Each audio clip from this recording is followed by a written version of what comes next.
Bem-vindos às sombras. Aqueles que retornam conhecem os riscos.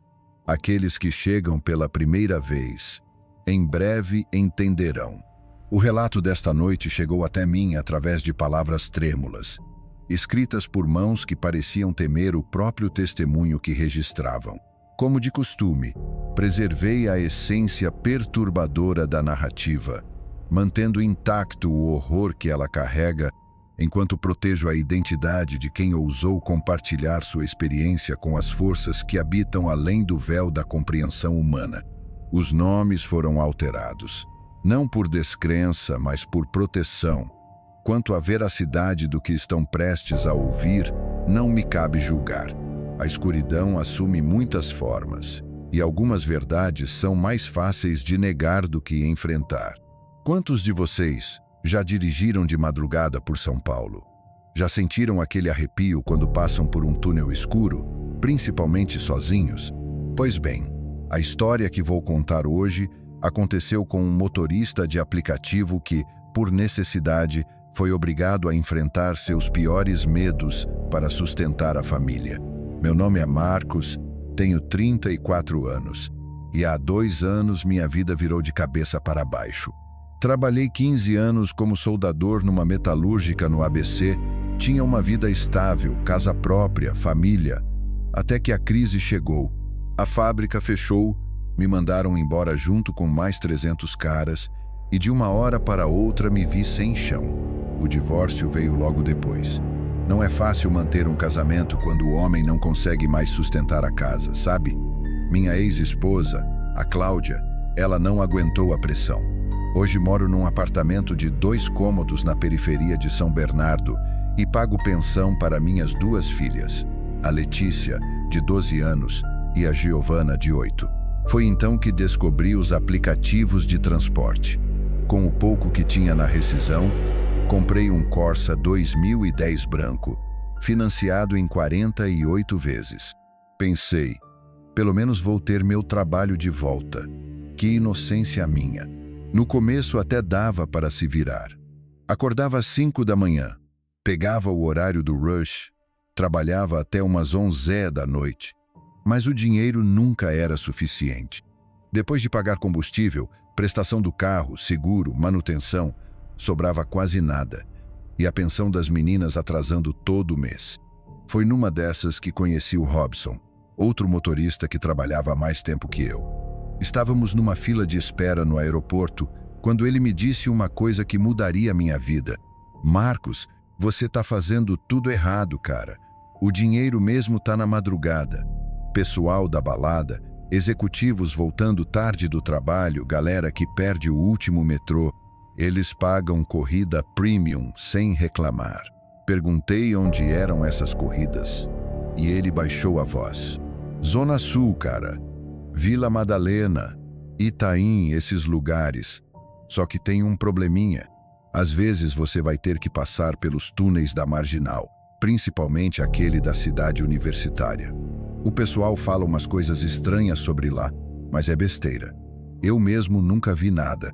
Algo na voz dele me disse que havia mais coisa. Insisti. Que tipo de coisa estranha? Robson olhou em volta, como se tivesse medo de alguém ouvir. Ah, papo de motorista. Falam de um Opala preto que assombra o túnel. Dizem que era de um bandido que morreu lá nos anos 80. Um tal de Carlão. Mas isso é lenda urbana, cara. Eu trabalho há 5 anos e nunca vi nada. O que eu vejo é minha conta bancária engordando. Ri da cara dele. Eu, um homem de 34 anos, metalúrgico, pai de família, ia ter medo de fantasma? Robson, eu preciso é de dinheiro, não tenho tempo para assombração. Naquela mesma noite, liguei para a Cláudia. Ela atendeu já impaciente. Marcos, se é sobre a pensão, eu já te disse que... Cláudia, eu vou conseguir o dinheiro. Vou trabalhar de madrugada também. Em 2 semanas eu quito tudo que tô devendo. E as meninas? Quando você vai ver as meninas se vai trabalhar 24 horas por dia? A pergunta me doeu, mas eu não tinha escolha. É temporário. Só até eu me reorganizar. Elas vão entender. O silêncio do outro lado da linha foi ensurdecedor. Então ela disse algo que ficou martelando na minha cabeça. Marcos, você está se perdendo. Cuidado para não perder mais do que já perdeu. Desliguei o telefone e tomei a decisão. A partir daquela noite, eu seria um motorista de madrugada. Minha primeira noite de trabalho na madrugada foi na sexta-feira. Tinha escolhido o fim de semana para começar, pensando que seria mais movimento. Às 22, eu estava posicionado na Vila Madalena, esperando as primeiras corridas. E realmente, o dinheiro era outro. Em uma noite eu faturei quase o que faturava em 3 dias trabalhando só durante o dia. Corridas longas, preço dinâmico alto, pessoal dando gorjeta, pensei comigo. Por que não comecei isso antes? A primeira semana foi tranquila. Conheci a rotina da noite paulistana, baladas que fechavam tarde, casais brigados voltando para casa em silêncio, executivos embriagados contando vantagem no banco de trás. Nada demais. Foi na segunda sexta-feira que tudo começou. Eram quase 3 da manhã quando peguei uma corrida na Vila Madalena com destino à cidade universitária. Um rapaz novo, universitário, meio alcoolizado, que havia perdido o último ônibus. Trajeto simples. Pegar a Marginal Pinheiros e atravessar o túnel da USP. Durante o caminho, o garoto tagarelava sobre a festa, sobre a ex-namorada, sobre os estudos. Eu meio que deixava no automático, concentrado na direção. A marginal estava quase vazia, apenas alguns caminhões e carros esparsos. Foi quando entrei no túnel que notei. No espelho retrovisor, vi um par de faróis atrás de mim. Nada demais. Outro carro também estava passando pelo túnel, mas havia algo estranho. Por mais que eu mudasse de velocidade, acelerando ou desacelerando, a distância entre os faróis e meu carro permanecia exatamente a mesma. Cara, aquele carro atrás está colado na gente faz tempo, disse o universitário, olhando pelo vidro traseiro. Olhei novamente no retrovisor. Realmente os faróis estavam ali, fixos, numa distância que parecia impossível de manter naturalmente. Acelerei um pouco. Os faróis continuaram na mesma posição. Diminuí a velocidade. Mesma coisa. Deve ser algum motorista bêbado, respondi, tentando parecer calmo. Mas meu coração estava acelerando. Quando saímos do túnel, olhei rapidamente pelo retrovisor para ver que tipo de carro era. O que vi me gelou o sangue. Não havia nenhum carro atrás de mim. A pista estava completamente vazia. Ué, cadê o carro? Perguntou o universitário, virando-se completamente para olhar para trás. Eu juro que tinha um carro ali. Tentei racionalizar. Deve ter entrado na saída anterior. Mas minha voz tremeu. Dentro do túnel não havia nenhuma saída. Deixei o rapaz no destino e voltei para casa mais cedo naquela noite. Não consegui tirar aquela imagem da cabeça. Os faróis fixos, a distância impossível, o carro que simplesmente sumiu. Deve ter sido o cansaço, pensei. 2 semanas direto trabalhando, o estresse, as preocupações. Tomei um banho quente e tentei dormir, mas ficou difícil.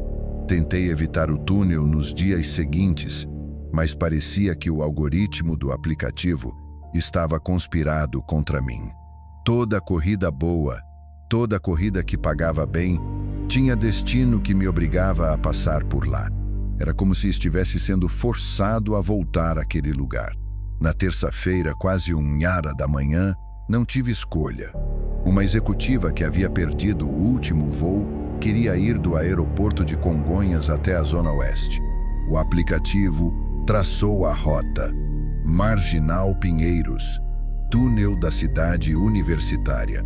A mulher estava ao telefone o tempo todo, falando sobre reuniões, planilhas, coisas de trabalho. Eu dirigia em silêncio, tenso, esperando chegar ao túnel. E lá estava ele novamente. Assim que entrei no túnel, os faróis apareceram no retrovisor. Desta vez prestei mais atenção. Não eram faróis comuns. Havia algo antiquado neles, redondos como carros antigos. E a luz era mais amarelada. não a luz branca dos carros modernos. Meu Deus, sussurrei. Falou alguma coisa? Perguntou a executiva, interrompendo a ligação. Não, não. Só concentrado na direção. Mas ela seguiu meu olhar pelo retrovisor e viu os faróis também. Nossa, que carro estranho. Parece antigo. E por que ele não ultrapassa? A pista está livre. Tentei acelerar para me afastar. Os faróis continuaram exatamente na mesma distância. Diminuí a velocidade, pensando que o carro passaria. Nada. Era como se estivesse grudado em mim por uma corda invisível. Isso tá muito estranho, disse a mulher, agora claramente nervosa. Você conhece esse carro? Não, respondi, mas minha voz saiu embargada. Foi então que aconteceu algo que nunca vou esquecer. O carro de trás deu uma acelerada, como se fosse ultrapassar pela lateral esquerda. Olhei pelo espelho lateral e vi a lateral de um Opala preto, com uma placa que não consegui ler direito. Mas o que me arrepiou foi que consegui ver, por uma fração de segundo, o perfil do motorista. Um homem de uns 40 anos, cabelo comprido, bigode, vestindo uma camisa social.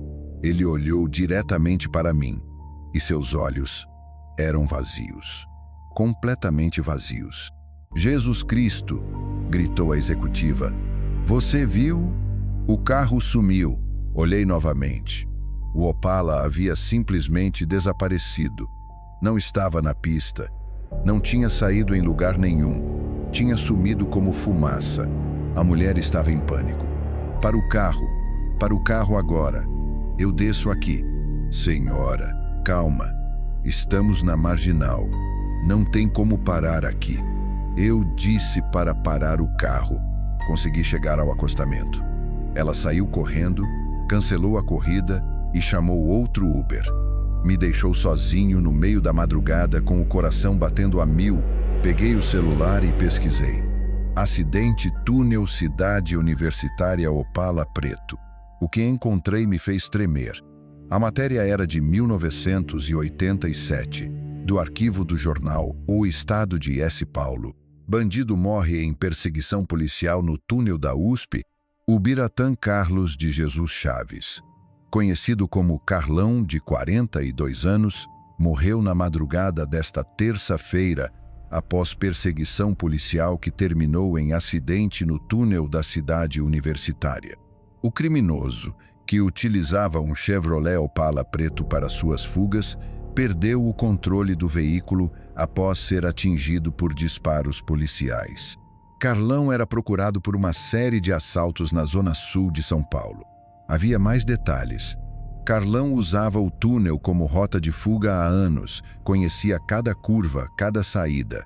No dia de sua morte, estava fugindo de um assalto que deu errado quando a polícia o encurralou no túnel. Segundo as testemunhas, ele gritou antes de morrer: "Vocês não vão me pegar. Eu conheço essa estrada melhor que vocês." O carro capotou 3 vezes antes de bater na parede do túnel. Carlão morreu na hora. Procurei mais informações online e encontrei uma comunidade de motoristas de aplicativo no Facebook. Digitei no campo de busca: Opala preto túnel USP. Mais de 50 relatos apareceram. Pessoal, aconteceu comigo semana passada. Carro preto me seguindo sumiu do nada. Gente, eu juro por Deus, vi o motorista do Opala. Era um cara de bigode, parecia dos anos 80. Quase bati o carro de susto. O Opala colou do lado e depois sumiu. Minha passageira ficou em estado de choque. Cancelou a corrida e desceu no meio da marginal. Não era só comigo. Dezenas de motoristas haviam passado pela mesma experiência. E todos descreviam a mesma coisa. Um Opala preto, um homem de bigode, faróis que seguiam independente da velocidade e um desaparecimento súbito. Num dos comentários, um motorista mais antigo havia escrito: "Galera, isso tem nome. É o Carlão. Morreu nesse túnel em 87. Meu pai era policial na época e me contou a história. Dizem que ele está preso lá, repetindo a fuga eterna. O único jeito de parar isso é rezar por ele. Reza uma Ave Maria quando passar no túnel e ele te deixa em paz. Fechei o celular tremendo. Não sabia se acreditava, mas também não conseguia negar o que havia visto. O problema é que eu precisava continuar trabalhando. A pensão das meninas estava atrasada de novo. A prestação do carro vencia na semana seguinte e as corridas da madrugada eram minha única fonte de renda real. Tomei uma decisão. Continuaria trabalhando, mas evitaria o túnel a qualquer custo. Por 3 dias consegui desviar do túnel. Aceitava corridas mais curtas, pegava rotas alternativas, mesmo que demorassem mais. Mas isso estava afetando minha renda. As corridas boas, as que realmente pagavam, todas passavam por lá. Na sexta-feira, véspera do fim de semana, recebi uma ligação da Cláudia. Marcos, as meninas estão perguntando quando você vai buscar-las para o fim de semana. Faz 3 semanas que você não vem. Cláudia, eu estou trabalhando para juntar o dinheiro da pensão. E quando você vai parar de trabalhar para ser pai? Elas sentem sua falta, Marcos. A Letícia chorou ontem porque você não foi na apresentação da escola dela. O coração apertou. Minha filha mais velha havia feito uma apresentação de dança e eu nem sabia. Estava tão focado em ganhar dinheiro que estava perdendo os momentos importantes da vida das minhas filhas. Olha, no domingo eu busco elas, prometo. Vamos no parque almoçar fora. Com que dinheiro, Marcos? Você está devendo 2 meses de pensão. Desliguei o telefone com uma decisão tomada. Naquela noite eu trabalharia até conseguir o dinheiro suficiente para quitar tudo. E se isso significasse passar pelo túnel que fosse. Às 11 da noite estava posicionado na Vila Madalena. Ativei a opção aceitar corridas longas no aplicativo. Não demorou para chegar uma. Vila Madalena até Alphaville. Rota obrigatória. Túnel da cidade universitária. Aceitei. O passageiro era um empresário voltando de um jantar de negócios. Homem na casa dos 50 anos, bem vestido, falando ao telefone sobre contratos e investimentos. Entrei na marginal com o coração acelerado, mas determinado. Quando me aproximei do túnel, desliguei o rádio e pedi para o passageiro abaixar a voz. Queria escutar qualquer som estranho, ver qualquer movimento suspeito. Entrei no túnel. Por alguns segundos, nada. Apenas o som do motor e o eco característico da estrutura. Comecei a relaxar, pensando que desta vez seria diferente. Então eles apareceram. Os faróis no retrovisor, amarelados, antiquados. Desta vez, porém, estavam mais próximos que nunca. Tão próximos que parecia que o Opala estava colado na traseira do meu carro. Meu Deus, o que é aquilo? Perguntou o empresário, olhando para trás. Não olha para trás, falei instintivamente. Não olha, mas ele olhou. E o que viu o fez gritar. Para o carro. Há um homem na janela do carro de trás, olhando para a gente. Foi então que olhei pelo espelho lateral. Carlão estava lá, dirigindo ao meu lado. Desta vez pude vê-lo claramente. Cabelo comprido e oleoso, bigode dos anos 80, camisa social azul clara, cara magra e amarelada. Mas o que mais me assustou foram seus olhos. Eram ocos, sem vida, mas cheios de raiva. Ele olhou diretamente para mim e moveu os lábios. Não escutei som, mas consegui ler. Sai da minha estrada. O empresário estava em pânico total, gritando para eu parar o carro. Mas eu não podia parar. Não ali. Acelerei tentando sair do túnel o mais rápido possível. Foi quando senti o Opala empurrar meu carro. Não foi um toque físico. Foi como se uma força invisível estivesse empurrando meu Corsa para o lado. O volante começou a tremer, o motor falhou e senti que estava perdendo o controle. Ele está tentando nos matar, gritou o passageiro. Nesse momento, numa fração de segundo antes de bater na parede do túnel, tudo ficou claro na minha mente. Carlão não queria nos machucar. Ele estava preso, repetindo eternamente sua última corrida, sua tentativa desesperada de fugir. Ele estava assombrado, sim, mas também estava sofrendo. Consegui controlar o carro e saí do túnel. O Opala sumiu instantaneamente, como sempre. O empresário cancelou a corrida, saiu tremendo e ameaçou me denunciar para a empresa. Mas eu nem liguei. Estacionei num posto 24 horas e fiquei pensando. Lembrei da frase que o motorista havia escrito no Facebook. Reza por ele e ele te deixa em paz. Peguei o celular e pesquisei mais sobre a história de Carlão. Descobri detalhes que não havia lido antes. Ele não era apenas um bandido comum. Era filho de uma lavadeira da Zona Sul, pai de 3 filhos, havia perdido o emprego numa fábrica e começou a roubar por desespero. Exatamente como eu, estava tentando sustentar a família. A diferença é que ele escolheu o caminho errado. Comecei a entender que Carlão estava preso no túnel não apenas por ter morrido ali, mas por ainda carregar a mesma angústia, o mesmo desespero de um pai que não conseguia sustentar os filhos. Ele estava eternamente fugindo, eternamente desesperado. Tomei uma decisão. Voltei ao carro e dirigi de volta ao túnel. Desta vez sozinho. Eram quase 4 da manhã, a marginal estava praticamente vazia. Entrei no túnel devagar, com as mãos tremendo no volante. Carlão, falei em voz alta. Eu sei que você está aí. Eu sei que você está ouvindo. Os faróis apareceram no retrovisor quase imediatamente. Eu sei como você se sente, cara. Eu sei o desespero de não conseguir sustentar os filhos. A sensação de fracasso, de que você não é homem suficiente para cuidar da família. O Opala se aproximou, mas desta vez não senti medo. Mas você não está mais vivo, Carlão. Seus filhos cresceram. Sua luta acabou. Você não precisa mais fugir. Parei o carro no meio do túnel.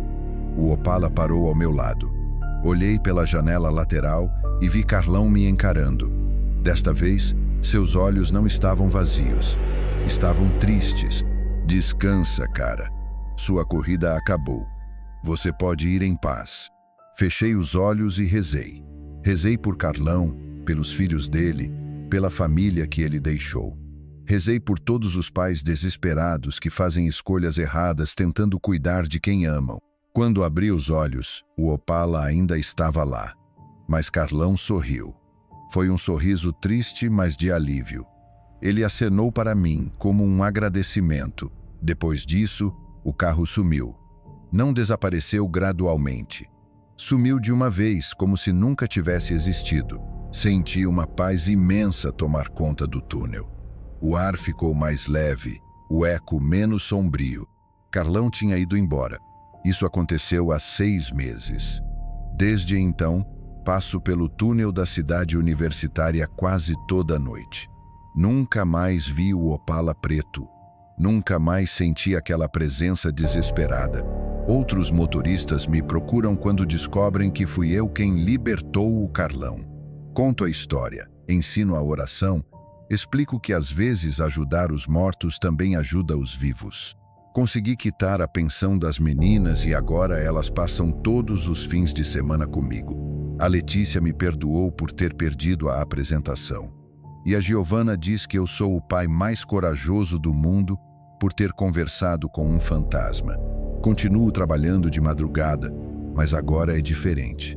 Não é mais apenas desespero, é um trabalho como qualquer outro. E sempre que passo pelo túnel, faço uma oração pelos pais desesperados, vivos e mortos, que só querem cuidar de suas famílias. Porque no final das contas, descobri que fantasma não é só quem morreu. Fantasma é qualquer um que fica preso repetindo os mesmos medos, os mesmos desesperos, sem conseguir seguir em frente.